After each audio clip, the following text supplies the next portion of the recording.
এখনো কিন্তু আমরা অগাস্ট মাসে যাইনি, আমরা এখনো জুলাই মাসে আছি।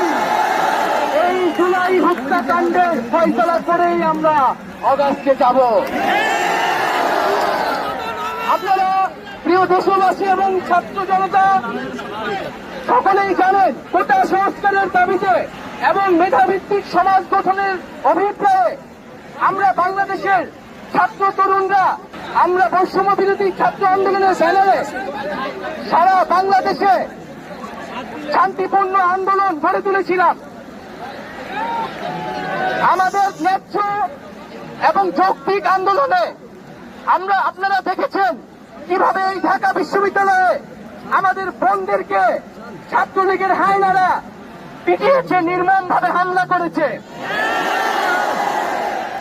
আমরা তারপরে দেখেছি যে আইন শৃঙ্খলা বাহিনীকেও দমন পীড়নে